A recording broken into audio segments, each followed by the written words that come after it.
Hai semuanya, ketemu lagi dalam Matematika Dasar 1. Kali ini kita akan membahas mengenai turunan. Nah, turunan di sini sudah mulai ke aturan pencarian turunan, yaitu kita menggunakan jumlah selisih ya, atau hasil kali maupun hasil bagi dua fungsi sederhana untuk menentukan turunan. Oke, nah kalau kemarin kita sudah belajar turunan menggunakan definisi, pastinya kita memerlukan waktu yang lumayan ya. Kenapa? Karena saat kita mencari turunan di sebuah titik C, itu kita harus mencari limit H mendekati 0 dari C plus H dikurangi dengan FC dibagi dengan H-nya. Ya. Kita harus mensubstitusikan C plus H ke dalam fungsi fx, ya, mensubstitusikan C ke dalam fungsi C, kemudian membaginya dengan H, kemudian mencari limitnya. Nah, setelah pencarian limit menggunakan definisi ya di dalam matematika, itu ada cara yang lebih singkat, yaitu dengan menggunakan aturan-aturan operasi pada turunan, kita bisa mencari turunan dari sebuah fungsi dengan waktu yang lebih singkat. Nah, kita memandang turunan itu sebagai operasi, yaitu operasi dx atau diferensiasi, ya, diturunkan terhadap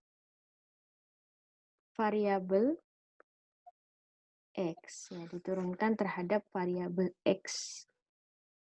Contoh yang dengan aturan pertama ya, jika fx-nya adalah konstanta, misalnya 2, maka turunan terhadap x atau bisa juga ditulis sebagai dx daripada fx itu adalah sama dengan 0. Ya, jadi apabila turunannya adalah konstanta, apabila fungsinya adalah konstanta, maka turunannya adalah 0.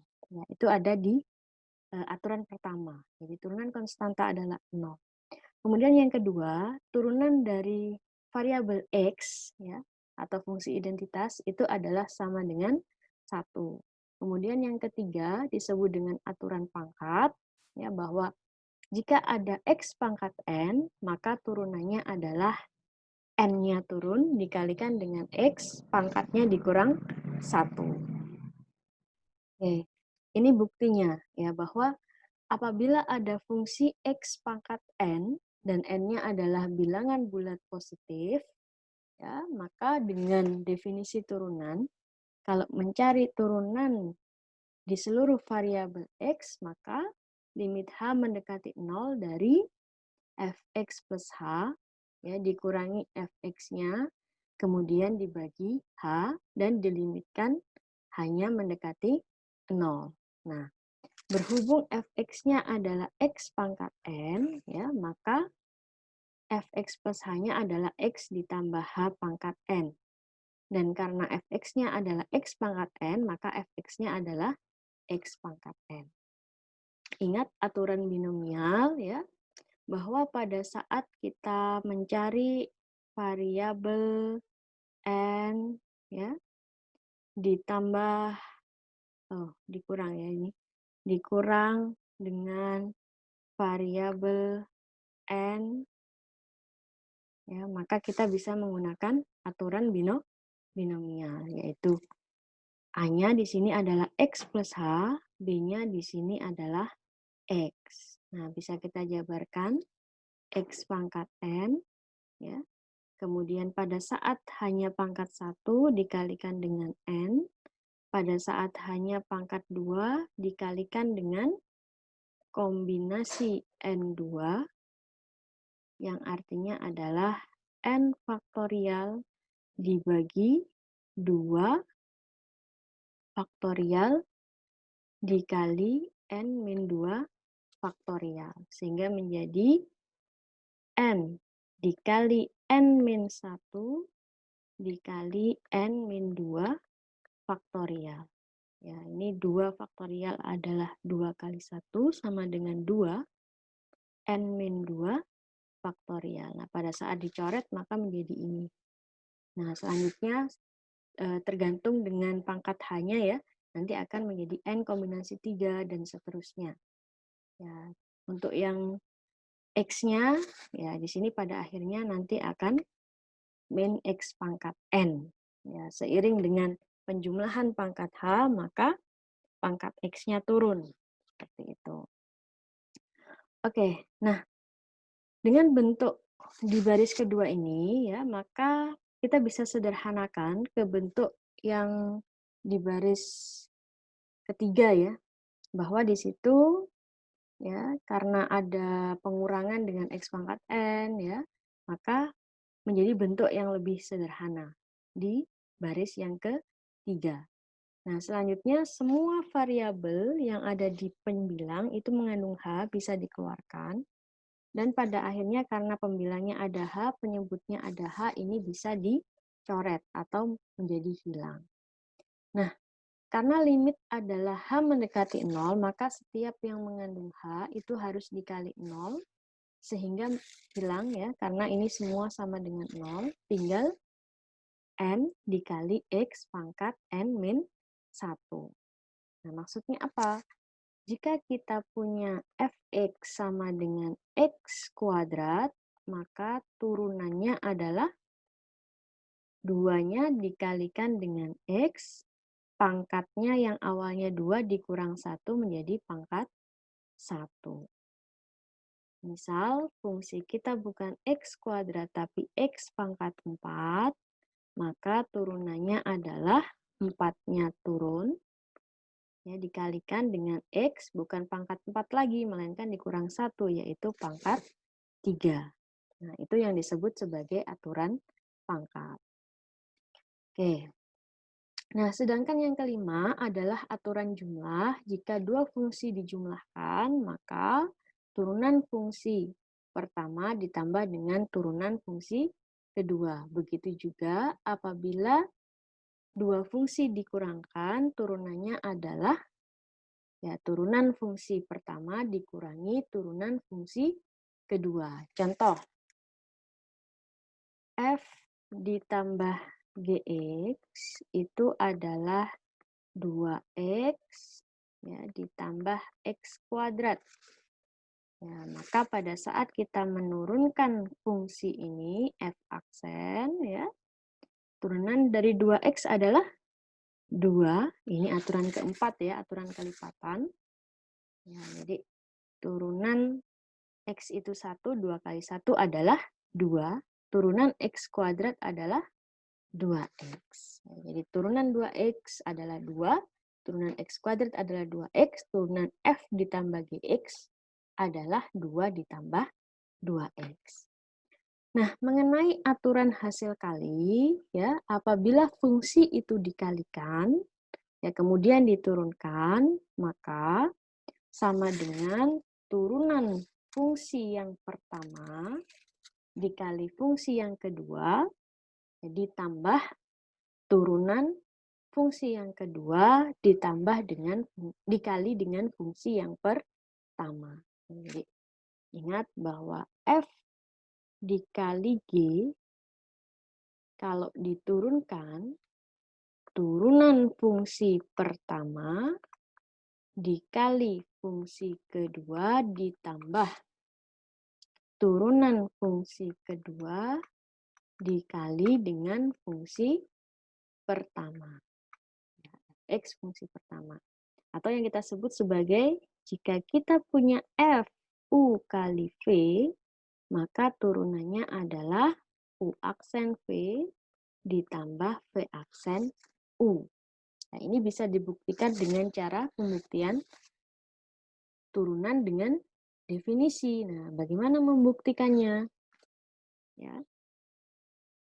Misal, kita punya F besar itu adalah fungsi pertama dikali dengan fungsi yang kedua, maka turunan dari fungsi tersebut ya adalah limit H mendekati 0 dari Fx plus H dikurangi fx dibagi dengan hanya. Nah, sekarang ingat ya, f besar X itu adalah fx dikali gx. Akibatnya apa? Limit H mendekati 0 ya, fx tambah H ya, dikali dengan gx tambah H dikurangi fx dikali dengan gx dibagi dengan hanya. Nah, di dalam sebuah fungsi, kalau kita menambahkan kemudian mengurangkan dengan sesuatu yang sama, itu tidak akan merubah nilai. Nah, apa yang perlu kita tambahkan agar kita bisa membentuk fungsi ini menjadi pengertian dari turunan fungsi f kali g. Nah, yang perlu kita tambah dan kurangkan itu adalah fx tambah h dikali dengan gx. Ya, saya mulai lagi dari sini. Limit H mendekati 0, yang pertama adalah fx plus H ya, dikali gx plus H. Saya kurangi dulu dengan fx plus H dikali gx. Nah, kemudian karena kita sudah menambahkan dengan fx plus H dikali gx, di sini ditambah dengan sesuatu yang sama agar tidak merubah fungsi. Kemudian sisanya yang belum dituliskan adalah min fx dikali dengan gx. Nah, pastinya semua itu harus dibagi dengan hanya. Oke, nah pada saat kita ya menyatukan fungsi yang di kanan ini dan yang di kiri ini, lihat pada yang saya kurung di pertama yang sama adalah fx plus h. Ya, limit h mendekati 0, fx plus h dikali gx plus h dikurang gx. Nah, kenapa tinggal gx? Karena fx plus h-nya sudah dikeluarkan tadi ya. Nah, ini dibagi h. Nah, untuk sisi yang sebelah kanan, kita punya yang sama adalah gx. Ya, jadi gx-nya kita keluarkan. Ya, gx-nya kita keluarkan. Nah, menjadi apa? Fx plus h dikurang fx. Ya, dibagi dengan h juga. Nah, ini masih belum masuk limit. Nah, kalau limit kita arahkan ya ke fungsi yang pertama dan fungsi yang kedua, ya, maka untuk ini ingat limit fungsi kali fungsi itu adalah limit fungsi pertama dikali dengan limit fungsi kedua. Ya, maka di sini adalah fx plus h. Ya, ingat limit h mendekati 0 dari gx plus h dikurang gx itu adalah turunan g. Ya, turunan g. Oke. Nah, hanya itu apa? Hanya itu mendekati 0, sehingga ini tidak ada lagi. Ya, saat keluar limitnya hanya menjadi 0. Oke. Untuk yang sisi sana masih ada limitnya juga ya. Gx ya, dikali limit h mendekati 0, fx plus h dikurangi dengan fx. Nah, maka jadilah ya sama dengan fx dikali dengan turunan g, ya sama saja dibalik, ditambah gx dikali dengan turunan f. Ya, sama saja ini dengan u. V aksen ditambah V U aksen.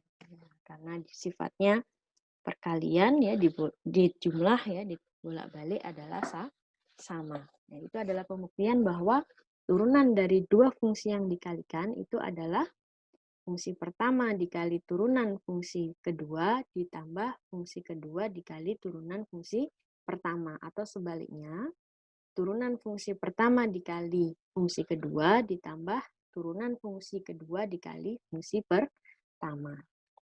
Oke, untuk aturan hasil bagi bisa juga dibuktikan dengan identitas dan definisi limit seperti ini ya, sehingga menghasilkan turunan fungsi pertama dikali fungsi kedua dikurangi, ya bukan ditambah tapi dikurangi, turunan fungsi kedua dikali fungsi pertama dibagi dengan turunan fungsi kedua dikuadratkan, atau yang kita sebut sebagai apabila kita punya f u per v, maka turunannya adalah u aksen v min v aksen u dibagi v kuadrat. Oke. Nah, contoh. Tentukan turunan dari fx, di mana fx-nya adalah 2/5x kuadrat min 1. Ya, misal u-nya adalah 2 dan v-nya adalah 5x kuadrat min 1. Maka u aksen atau turunan u adalah 0 dan turunan v adalah 10x min 0. 10x.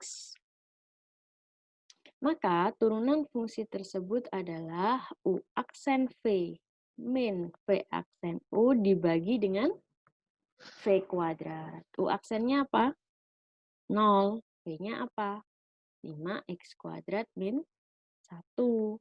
V aksennya apa? 10x. U-nya adalah 2. Kemudian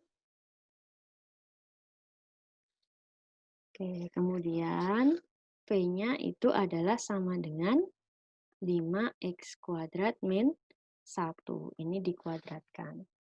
Sehingga menghasilkan 0, ya, min 2 kali 10x, ya 20x.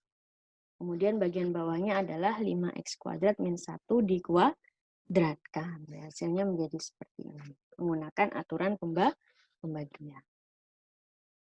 Oke, dengan syarat apa? 5x kuadrat min 1-nya tidak sama dengan 0. Oke, yang kedua. Tentukan turunan dari x ya, dikali x kuadrat plus 1. Apakah kita perlu pakai UV? Ya, jangan buru-buru dulu pada saat itu disubstitusikan. Ya, maka kita cukup menggunakan aturan penjumlahan. Ya, aturan selisih lebih tepatnya. Jadi, kalau dikalikan ke dalam ya menjadi x pangkat 3 min x, turunan dari x pangkat 3 adalah 3-nya turun, x-nya pangkatnya kurang 1. Turunan dari x adalah 1. Sehingga turunan dari x pangkat 3 min x itu adalah 3x kuadrat min 1. Oke, ini ada latihan. Yang pertama, untuk soal A ini pastinya menggunakan aturan U kali V, ya, perkalian. Yang kedua pastinya menggunakan aturan U per V. Nah, yang kedua, tunjukkan bahwa dx atau turunan dari fx kuadrat, ya, bisa juga saya tulis sebagai fungsi x ya, dikuadratkan kemudian diturunkan. Itu nanti adalah sama dengan 2fx dikali turunan dari fungsi x, atau bisa juga ditulis 2fx dikali turunan x. Dx itu diferensiasi terhadap variabel x. Oke, itu saja tentang aturan turunan yang tadi ada 8 ya. Selanjutnya nanti kita akan bahas lebih dalam lagi mengenai cara mencari turunan. Oke, selamat belajar.